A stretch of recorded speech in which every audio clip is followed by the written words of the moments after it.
Morning Hrithik, इतने सालों से एक ही सपना तो देख रहे हो, अभी तक तो आदत भी हो जानी चाहिए।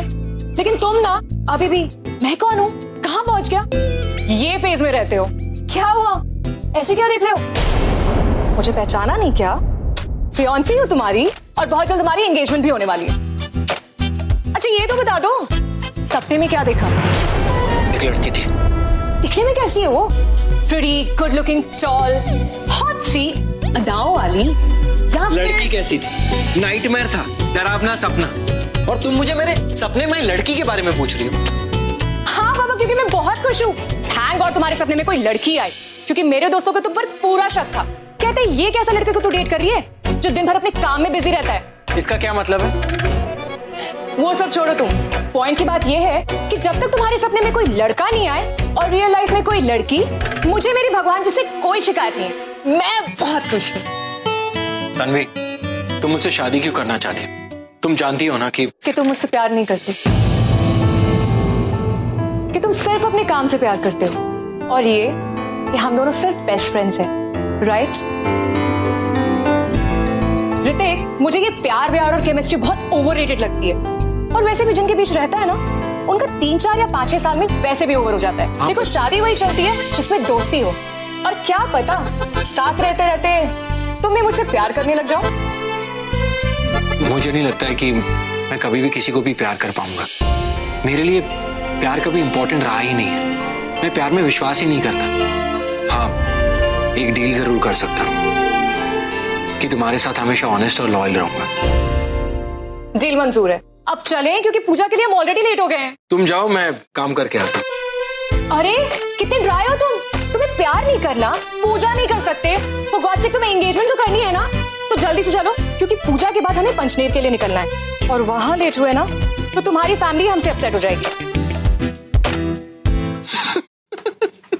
क्या हुआ? क्या कहा तुमने? मेरी फैमिली अपसेट हो जाएगी क्योंकि हम लेट हो जाएंगे? तुम इतने सालों में ना सिर्फ मुझे जान पाई हो, मेरे फैमिली को नहीं। मेरी फैमिली कभी लेट हो ही नहीं सकती, क्योंकि मेरी फैमिली सबसे ज्यादा लेट होती है। बाकियों के घर में मम्मियों के वजह से लेट होता है, लेकिन मेरे घर में मेरे यंग और रेस्टलेस डैड की वजह से 4:30 निकल आए, 1:30 और आ जाए बस। इन दिनों डैड का बस एक ही गोल है, उनके 6 पैक्स। प्राण जाए लेकिन फैशन ना जाए, यही है उनका फंडा। पहले ब्लैक वाला सूट चूज करेंगे, फिर ग्रे, फिर आएंगी उनकी लाइफ की हीरोइन, यानी कि मेरी मॉम, और वो बोलेंगी ओफो, ये क्या कर रहे हैं आप? ऊपर वाले ने जिस चीज को इतने प्यार से बनाया उसकी कद्र कर रहा हूँ। अरे एक बार देखो तो सही। एंगेजमेंट आपकी नहीं, आपके बेटे की है। आई नो, लेकिन क्या करूं बीवी जी, आपके बेटे का डैड है इतना डैशिंग और हैंडसम कि मैं क्या कर सकता हूँ? बताओ ना, कौन से कलर का सूट पहनूं कि जितना क्लीन कट उससे भी ज्यादा स्वैग वाला लगूं? अब ये स्वैग क्या होता है? ले, स्वैग नहीं सुना? अरे वो बन्नू तेरा स्वैगर वाला स्वैग। आपको तो स्वेटर सुनाई दिया होगा ना? अच्छा बताओ ना, कौन सा कलर का पहनूं? सफेद पहनेंगे आप, क्योंकि आज शिव जी की पूजा है और उनको सफेद रंग बहुत पसंद है। ले, मेरी फैमिली में सभी लोग बहुत यूनिक है, सबको एक साथ कर दो तो एक्शन, इमोशन, ड्रामा, कॉमेडी सब एक ही साथ हो जाए। सुनिए, आपने ये काला सूट क्यों पहना? मैंने कहा था ना कि सफेद पहनेगा। शिव जी को सफेद रंग पसंद है। मुझे पता है कि शिव जी को सफेद रंग पसंद है, लेकिन पार्वती जी को पक्का काला रंग पसंद होगा। And me being a ladies man, Parvati ji को भला कैसे नाराज कर सकता हूँ?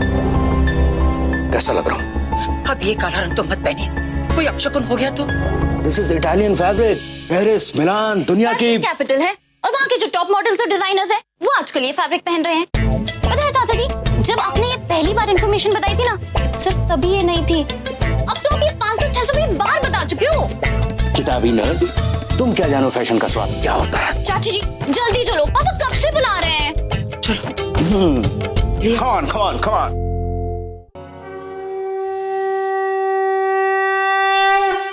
आपका बेटा कहाँ है जिसके लिए पूजा रखी है? दिखाई नहीं दे रहा। बेटा यहाँ है, ठीक प्रसाद के टाइम पे। ये लीजिए पंडित जी।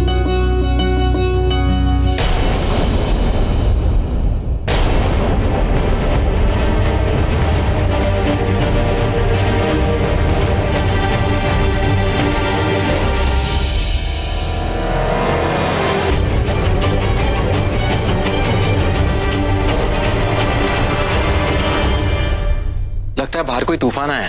बाहर आए तो ठीक, घर के अंदर नहीं आना चाहिए। अब खिड़कियां खुली रहेंगी तो आ ही जाएगा ना। Thank you. अगर मन में भक्ति हो और घर में भगवान का वास हो तो नहीं आता। माँ, आपकी श्रद्धा भी ना कोई भी तूफान आ जाए कभी नहीं हिलेगी। वैसे अपशगुन होने से बचा लिया, पंडित जी की दाढ़ी जलाने से बचा रहा था। तुम बाप बेटे मेरे किसी भी बात को सीरियसली नहीं लेते। दिव्या, अब माँ, तुम्हारे पास फोन है? तूने मेरी बाजी को परेशान करके रखा है। किस देख टेंस हो गई, बेचारी यही सोचती रहेगी कि कहीं मुझ पर कोई खतरा ना आ जाए।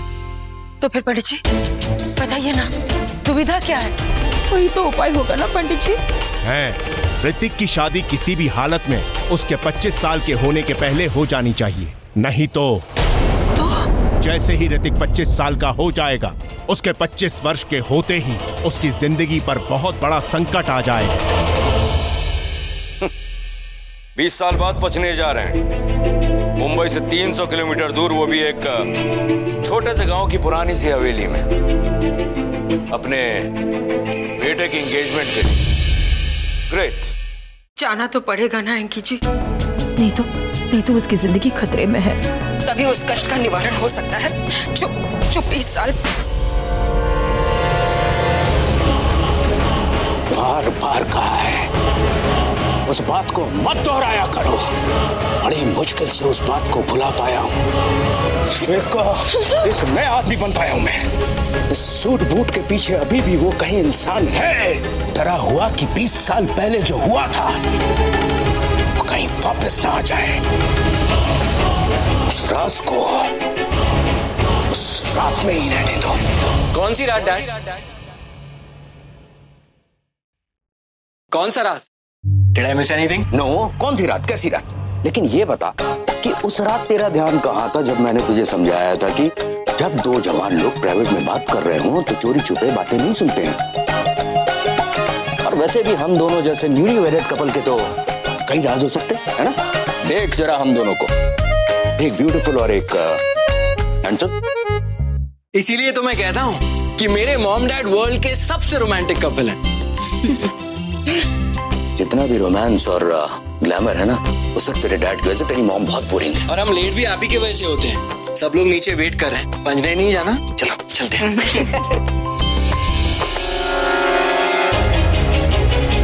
किसी भी तरह शिवरात्रि खत्म होने से पहले हमें पंचनेर पहुंचना होगा, हमारी पुश्तैनी हवेली।